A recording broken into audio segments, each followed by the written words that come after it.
Bom dia, pessoal. Tudo bem? Hoje a gente vai dar sequência aqui, né, na nossa reflexão sobre o Império Romano, né? Eu já havia dito na primeira aula algumas questões eu acho que são relevantes, importantes para a gente pensar e compreender até o certo sentido do Império Romano ser um objeto de estudo nosso, de reflexão ao longo da nossa trajetória durante o ensino médio. Conforme eu disse, muitas das instituições que se formaram, que foram construídas no Império Romano, ou até algumas referências históricas que se constituíram nesse contexto, nessa experiência, elas permanecem influenciando, impactando a cultura do mundo ocidental até os dias atuais, né? Muitos dos líderes políticos, por exemplo, se espelharam em figuras que viveram, né, durante a Roma, né, como civilização, não só o Império Romano, mas também durante a República Romana. Por exemplo, Napoleão se inspirava muito em Júlio César, Napoleão Bonaparte, o imperador, né, da França revolucionária. Os próprios revolucionários americanos, quando estavam constituindo ali no processo de constituição da República nos Estados Unidos, e a República Americana, a Revolução Americana foi importante porque ela de fato retoma essa dimensão republicana para a história do mundo ocidental, lembrando que era um contexto de regimes coloniais e estados absolutistas, né, com as suas monarquias absolutistas, e era de forte inspiração para os revolucionários americanos, naquele contexto, estadunidenses, a questão da República Romana, o papel da República Romana e a ideia de república como uma certa resposta a um sentimento antimonarquista, né, anti-imperial. Então, só para que a gente tenha referência de que essa dimensão ou essa experiência histórica, ela influenciou e continua influenciando figuras, o pensamento no mundo ocidental, e essa é a relevância da gente estar pensando sobre o Império Romano, né? Ou sobre a história de Roma, não somente sobre o Império Romano. Por que eu estou me retratando? Porque, de fato, a história da civilização romana ou de Roma na antiguidade, ela se relaciona com dois ciclos, né? Ou poderíamos até considerar talvez três ciclos, né? O ciclo, vamos dizer assim, de formação, ainda desde o surgimento até o período de que Roma esteve submetida ao domínio etrusco, né? Depois o processo de libertação de Roma desse domínio etrusco e a formação do regime republicano, como também resposta e reação a próprio sentido de relação de poder da monarquia etrusca sobre os romanos, né? Então, a gente tem, a partir da libertação de Roma do domínio etrusco, a gente tem a formação da República Romana. E depois a gente tem a fase imperial de Roma, ou a formação do Império Romano, num contexto em que a República ela entra em crise, ela entra num processo de dissolução e de crise que culmina na formação do Império. Então a gente vai conversar um pouco sobre a República em Roma, sobre o papel do Senado, a relevância do Senado, a disputa que atravessa o período republicano entre plebeus e os patrícios, a importância e a luta dos patrícios, dos plebeus em relação ao direito de participação política, a formação da magistratura do tribuno da plebe, todo esse processo ele caracteriza o período republicano. O período republicano ele se encerra depois de um ciclo prolongado de crise republicana, né? Culminando na formação do regime imperial romano, ou seja, de um regime dentro de uma lógica de uma monarquia, né? Então, isso é importante a gente considerar, né? Que a trajetória que culmina na formação do Império é produto e reflexo das crises, das contradições que existiam no próprio regime republicano, seja ele na relação com a plebe, seja ele no fortalecimento de uma certa, vamos dizer assim, oligarquia patrícia que cada vez mais expandia seu poder, concentrava o poder da terra, tensionando também as instituições republicanas, como por exemplo a própria representação do Senado, mas um elemento ele é central e acaba produzindo até uma certa contradição. Num primeiro momento, quando as tropas romanas ou o exército romano ele era formado apenas pela elite patrícia, sua capacidade, seu poder, ele não era um exército profissional, então ele era muito pontual, muito circunscrito a um contexto de guerra e de crise por conta da guerra, né? Após esses conflitos, essa tropa, esse exército composto somente pela cavalaria patrícia, vamos dizer assim, que era a elite romana, e somente eles inicialmente participavam do exército romano, essas tropas, após o contexto de crise, ela era desmobilizada. Em medida que Roma foi enfrentando, crescendo e criando novos inimigos, a necessidade de profissionalização do exército romano foi exigindo cada vez mais a regimentação dos proletários. Proletários são aqueles, na definição latina, né, donos dos seus próprios filhos. Então eram de fato os membros da plebe romana, aqueles que eram, na sua maioria, pobres e que acabaram encontrando, tanto pela necessidade de sustentação de Roma política, né, e do poder de Roma, sendo arregimentados para compor e formar as infantarias romanas, e isso, por sua vez, produziu dois movimentos que eu acho que são interessantes. Um marca a emergência, no bom sentido da expressão, ascensão, vamos dizer assim, da plebe como sujeito político, porque cada vez mais que a plebe participava do exército, isso a gente foi comentamos, né, na aula anterior, ela foi ganhando importância e relevância política, tanto é que um dos momentos em que a plebe se nega a participar da mobilização de guerra, isso pressiona a elite no sentido de reconhecimento dos direitos de participação política da plebe, mas por sua vez, em medida que os combatentes foram se transformando em soldados, soldados vem da palavra soldo, né? Ou seja, reflete a profissionalização, a condição permanente de guerreiro dessa plebe. Esse processo, se por um lado fortaleceu no primeiro momento a plebe, por outro lado também foi fortalecendo os generais, né? Porque inicialmente os membros da infantaria, antes do soldo, antes de se transformarem em soldados, aqueles que ganham o soldo, a plebe, eles, de modo geral, ganhava o boot de guerra, ou seja, aquilo que eles conquistavam e aquilo que tinha de riqueza na área conquistada, eles tomavam para si. Essa era a premiação, mas por sua vez, tendo visto o crescimento de Roma, do poder de Roma, cada vez mais um exército mobilizado, profissional, de forma permanente, foi uma exigência que criou esse duplo fenômeno, né? Por um lado, gera um fortalecimento político num primeiro momento da plebe, num outro momento a gente vai tendo cada vez mais o fortalecimento dos próprios generais, né? Então, conforme eu disse, esses soldados eles se tornaram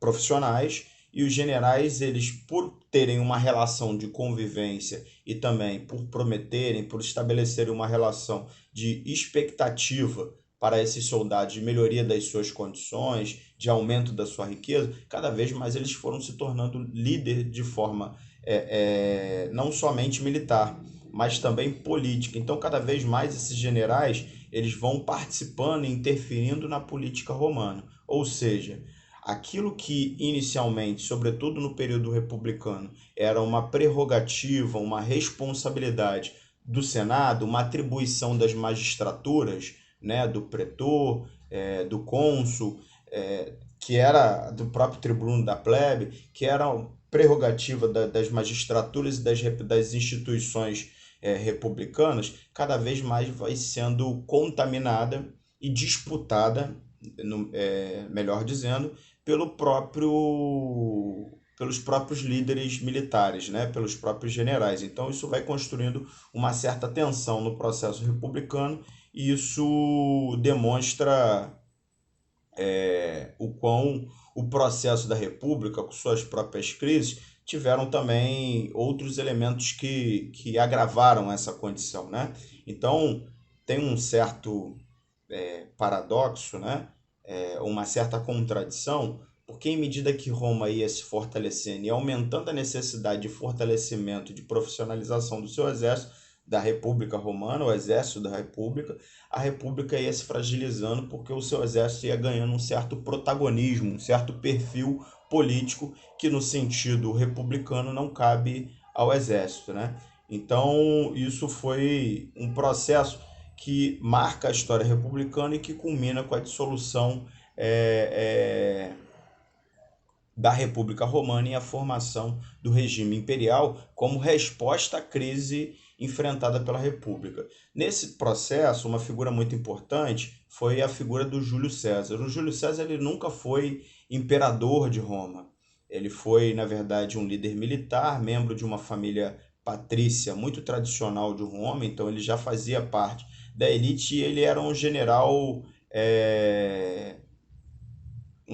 importante, né, do exército romano.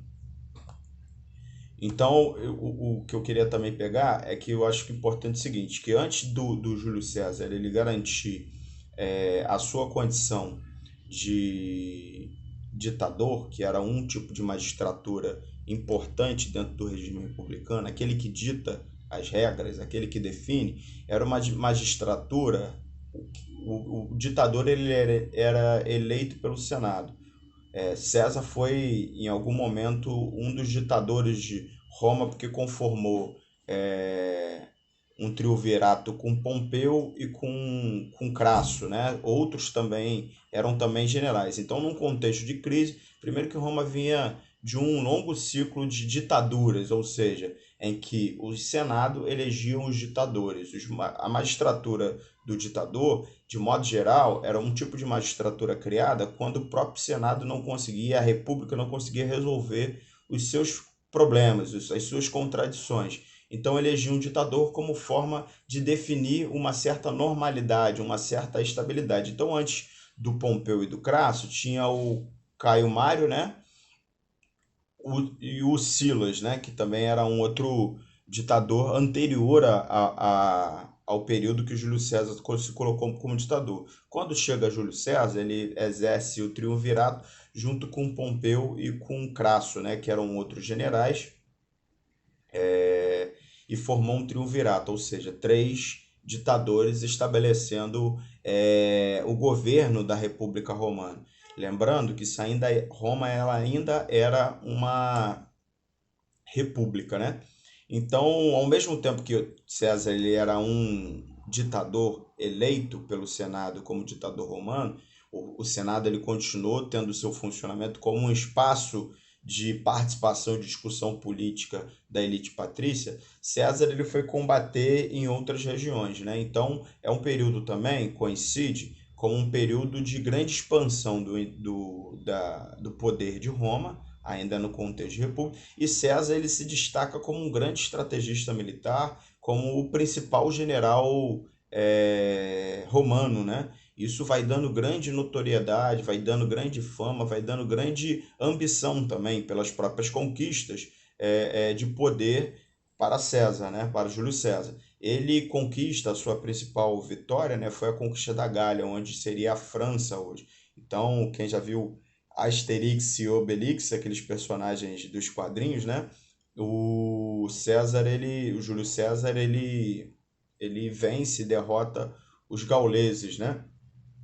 Então, as conquistas do César, inclusive, atribuem a ele uma frase, quando ele falou no Senado sobre suas conquistas, ele vim, vi e venci, né? Era uma frase também. O César também ele é marcado por alguns, Júlio César ele é marcado também por algumas frases que ficaram para a história, né? Então, sua fama ele foi conquistando a partir das suas vitórias militares e isso foi permitindo com que ele ambicionasse maiores voos, né, ou voos mais altos no sentido de obter maior poder. Em 50 a.C., ele é exigido pelo Senado, o Senado já temendo o seu fortalecimento, o seu próprio papel controverso, ele era uma figura controversa, emblemática, exige o seu retorno para Roma e a desmobilização das suas tropas, ou seja, porque já percebia que o papel e a relação que ele estabelecia com a tropa dele era um fator de ameaça para a própria vigência, para a própria estabilidade da República Romana. César não aceita esse processo de desmobilização e de fato retorna para Roma, mas retorna para Roma transgredindo uma tradição importante. Eu não vou lembrar agora a expressão latina que tinha, mas eu vou pesquisar e posso falar quando a gente estiver fechando no próximo vídeo essa questão da história romana. Ele entra com as tropas na cidade de Roma. Ele tem uma frase, tem um lema, na verdade, na sociedade romana que tratava sobre isso, né? Sobre essa proibição. Roma era como se fosse um solo sagrado que o exército romano, até como uma maneira de garantir a república, de garantir a república como uma instituição pública, sem qualquer tipo de exercício de poder arbitrário militar, as tropas romanas, as legiões romanas não entravam em Roma, né? Então César ele toma uma decisão arriscada, inclusive quando ele toma a decisão, ele fala que a sorte estaria lançada, né? É uma frase importante dele, agora a sorte está lançada, ou seja, é mais ou menos um caminho sem volta. Inclusive, ele ao vir da Gália, atravessando o norte da Itália, tem um rio que se chama Rubicão.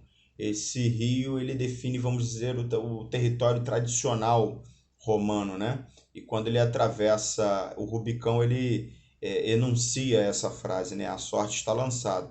E acaba que quando atravessa o Rubicão, virou uma certa, vamos dizer assim, uma certa alegoria no sentido de que quando você atravessa o Rubicão, o caminho é um caminho sem volta. É um tipo de decisão que a gente toma na vida. Então, pô, Rafael atravessou o Rubicão, ou seja, ele tomou uma decisão que a partir dali as consequências, os resultados são improváveis e de alto risco, entendeu? É um caminho sem volta e ele fala isso, a sorte está lançada. E César, ele acaba entrando, Júlio César acaba entrando em conflito com os dois outros membros do triunvirato. Lembrando que esses dois também eles eram generais, então ele derrota Pompeu e derrota Crasso, se torna o ditador vitalício de Roma, né?